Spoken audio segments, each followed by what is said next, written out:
Mes chers frères et sœurs, chers amis, bienvenue dans cette nouvelle rencontre sur notre chaîne dédiée au dialogue entre l'islam et le christianisme. Ici, nous abordons les grandes questions de foi, de spiritualité et de vérité, toujours avec respect, ouverture et fraternité. Aujourd'hui, nous allons plonger dans un sujet à la fois sensible et fascinant. Un pasteur affirme que Jésus n'a jamais parlé de Mohammed, mais un jeune musulman, convaincu et passionné, lui répond avec une preuve surprenante. Avant de commencer, permettez-moi de vous adresser un salut chaleureux, rempli de paix et de bienveillance. Que vous soyez chrétien, musulman ou simplement curieux en quête de compréhension, sachez que cette vidéo est pour vous.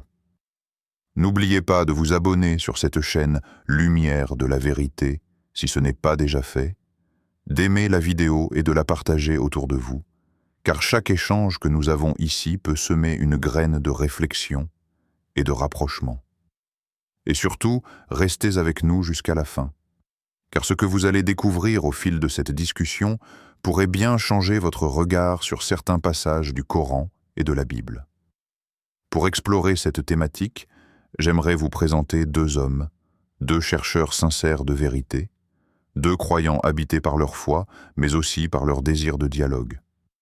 D'un côté, le cheikh Ibrahim, un érudit musulman passionné par le rapprochement entre les religions et qui s'inspire souvent des paroles de savants contemporains comme le docteur Zakir Naik.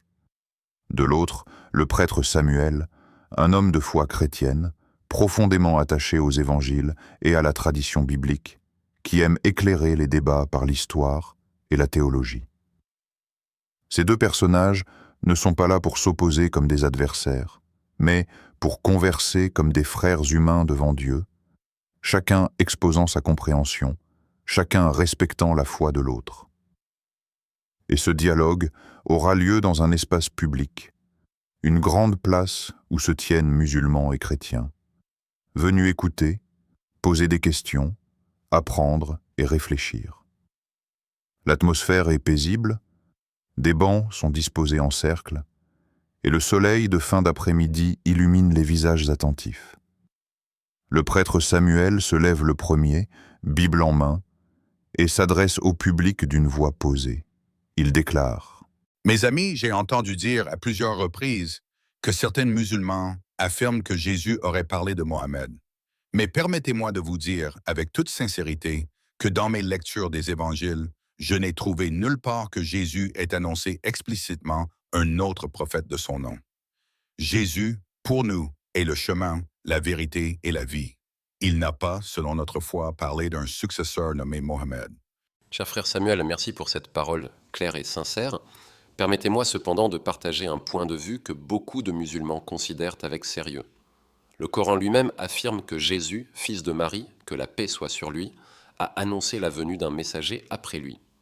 Dans la sourate As-Saf 61:6, Dieu rapporte ces paroles de Jésus. « Ô enfants d'Israël, je suis vraiment le messager de Dieu envoyé vers vous, confirmant ce qui, dans la Torah, est antérieur à moi et annonçant la bonne nouvelle d'un messager qui viendra après moi et dont le nom sera Ahmad. »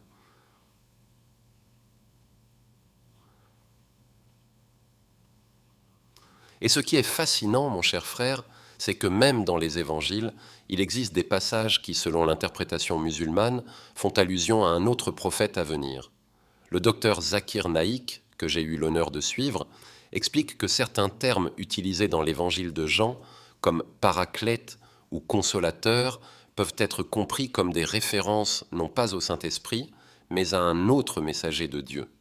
Bien sûr, il s'agit d'un sujet de débat et d'interprétation, mais n'est-ce pas justement le but de notre rencontre aujourd'hui? Explorer ensemble, avec respect, ce que nos Écritures disent réellement. Cher frère Ibrahim, je comprends ton argument et je vois bien que tu t'appuies sur ce verset du Coran que tu viens de citer. Mais permette-moi d'insister. Dans la Bible, et en particulier dans le Nouveau Testament, je ne trouve nulle part le nom de Mohammed.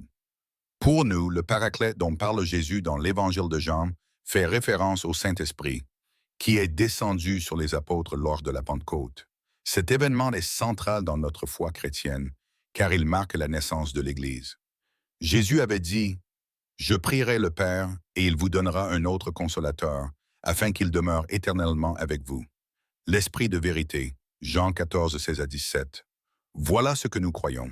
Mon cher frère Samuel, tu as raison de rappeler ce passage. Mais permettez-moi d'ouvrir une autre perspective. Le mot grec utilisé dans l'Évangile est paraklétos, qui signifie littéralement celui qui est appelé pour aider, défendre ou consoler. Or, certains manuscrits anciens font état d'une proximité avec un autre mot grec, périklitos, qui veut dire le très loué.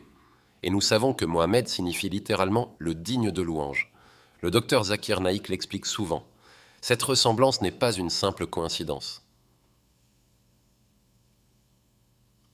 Un murmure traverse l'assemblée. Certains chrétiens échangent des regards surpris, tandis que des musulmans hochent la tête en signe d'approbation. Mais cher Ibrahim, même si une telle interprétation existe, il faut se souvenir que le contexte du passage parle clairement du Saint-Esprit. Jésus dit que le Consolateur viendra bientôt pour enseigner et rappeler aux apôtres ses paroles. Or, Mohammed est venu plus de 6 siècles après Jésus. Comment peux-tu concilier cette différence de temps? C'est une excellente question. Permettez-moi de répondre de 2 manières. D'abord, il faut se rappeler que pour nous, musulmans, la prophétie ne se limite pas seulement à un moment immédiat. Les paroles de Jésus peuvent être comprises comme annonçant une mission future, plus éloignée dans le temps, tout comme l'Ancien Testament annonçait déjà l'arrivée de Jésus plusieurs siècles avant sa naissance. Ensuite, quand Jésus parle du Consolateur, il dit « Il vous annoncera les choses à venir » Jean 16, 13. Or, le Saint-Esprit, selon la théologie chrétienne, ne vient pas avec un nouveau message indépendant, mais confirme celui du Christ. Mohammed, en revanche, est venu avec une révélation complète, le Coran, qui guide l'humanité vers Dieu. C'est pourquoi beaucoup de musulmans voient en lui l'accomplissement de cette prophétie. J'entends ton raisonnement. Mais laisse-moi rappeler aussi ce que dit l'Évangile selon Matthieu chapitre 24, verset 24. « Car il s'élèvera de faux Christ et de faux prophètes. Ils feront de grands prodiges et des miracles, au point de séduire, s'il était possible, même les élus. » Pour nous, toute annonce d'un nouveau prophète après Jésus est considérée avec méfiance, car Jésus est venu accomplir la loi et les prophètes. Il est, pour nous, le sceau de la révélation. Mon frère, ce verset met en garde contre les imposteurs, et en cela nous sommes entièrement d'accord. Mais comment distinguer un faux prophète d'un vrai prophète? Par ses fruits, par son message, par son impact. Mohammed n'a pas cherché le pouvoir pour lui-même, il a appelé les hommes à adorer Dieu seul, sans associer. Il a établi la justice, la prière, l'aumône, le jeûne, le respect des parents. Est-ce là l'œuvre d'un imposteur? Même des historiens non musulmans, comme Michael Hart, ont reconnu en Mohammed l'homme le plus influent de l'histoire. Je comprends ton point de vue, mais permette-moi d'éclairer l'Assemblée. L'Esprit Saint, dans notre foi, n'est pas une simple idée abstraite. C'est de la présence de Dieu qui agit dans le cœur des croyants, qui les guide, qui les console. C'est ainsi que nous comprenons la promesse de Jésus. Et nous, musulmans, nous croyons aussi à l'Esprit Saint. Dans le Coran, l'Esprit Saint est mentionné comme l'ange Gabriel, qui a transmis la révélation aux prophètes, y compris à Jésus et à Mohammed. Ainsi, quand tu parles de l'Esprit Saint, je vois une convergence avec notre croyance en Gabriel, qui a soutenu Jésus et qui a révélé le Coran. Tu vois, chers frères, nos traditions ne sont pas si éloignées. Les visages s'illuminent dans l'assemblée. Certains commencent à percevoir non pas seulement les divergences, mais aussi les rapprochements. Voilà, cher Ibrahim, nous avons chacun exposé nos convictions. Tu vois dans les évangiles une annonce voilée de Mohammed, moi j'y vois l'annonce du Saint-Esprit. Mais ce qui est beau dans ce dialogue, c'est que nous cherchons ensemble à comprendre, sans mépris ni rejet. Et cela, c'est déjà une bénédiction. Oui, mon frère Samuel, et que Dieu nous guide tous vers la vérité, car lui seul connaît le fond de toute chose. Mes chers frères et sœurs, nous arrivons à la fin de ce dialogue intense et lumineux entre le cher Ibrahim et le prêtre Samuel. Ensemble, ils nous ont offert un échange respectueux, profond et plein d'enseignements.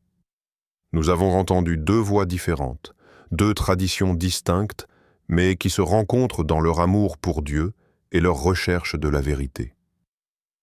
Du côté du cheikh Ibrahim, nous avons vu comment le Coran affirme que Jésus a annoncé la venue d'un messager après lui, nommé Ahmad, et comment cette interprétation se rattache à certains passages de l'Évangile selon Jean.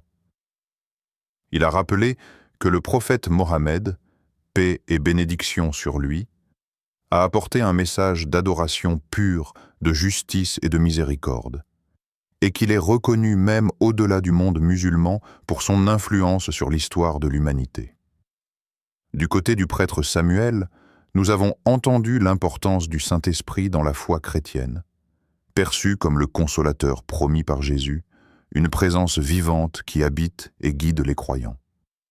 Il a insisté sur le fait que, pour lui et pour les chrétiens, Jésus est l'accomplissement des prophéties, et qu'il n'a pas annoncé explicitement un autre prophète après lui. Il a rappelé aussi que la vigilance face aux faux prophètes est une recommandation centrale dans les évangiles. Ce dialogue n'a pas pour but de désigner un vainqueur, mais d'ouvrir des horizons. Il nous a montré que, même dans la divergence, il y a des points de rencontre. L'amour de Dieu, la recherche de la vérité, l'importance de la justice et de la miséricorde. Ce sont ces valeurs qui nous rapprochent et qui nous rappellent que nous faisons tous partie de la même humanité, créée par le même Dieu. Et maintenant, j'aimerais vous inviter à un moment très particulier, un moment d'union spirituelle. Peu importe que vous soyez musulman, chrétien ou simplement curieux, ouvrons ensemble nos cœurs à la prière, car la prière est ce langage universel qui relie l'homme à son Créateur. Du côté musulman, permettez-moi de prononcer cette invocation. Ô Allah, toi qui es la lumière des cieux et de la terre, guide nos cœurs vers la vérité.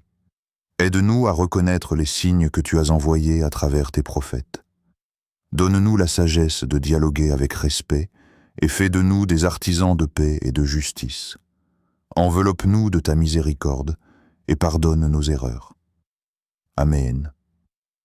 Et du côté chrétien, voici une prière inspirée des évangiles. Seigneur Tout-Puissant, toi qui as envoyé Jésus-Christ comme lumière pour le monde, répands ton esprit sur nous. Donne-nous l'humilité d'écouter, la patience de comprendre et l'amour de vivre en frères. Apprends-nous à marcher dans la vérité, dans la justice et dans la miséricorde. Et que ta paix, qui dépasse toute intelligence, garde nos cœurs et nos pensées. Amen. Voilà, mes chers amis, nous avons prié ensemble, chacun selon sa tradition, mais unis par le même désir de lumière. Si ce moment vous a touché, rejoignez-nous dans cette belle aventure. Abonnez-vous à Lumière de la Vérité, aimez cette vidéo, partagez-la autour de vous et surtout, laissez vos réflexions dans les commentaires. Car ce dialogue n'est pas fini. Il continue avec vous, avec vos voix, avec vos cœurs.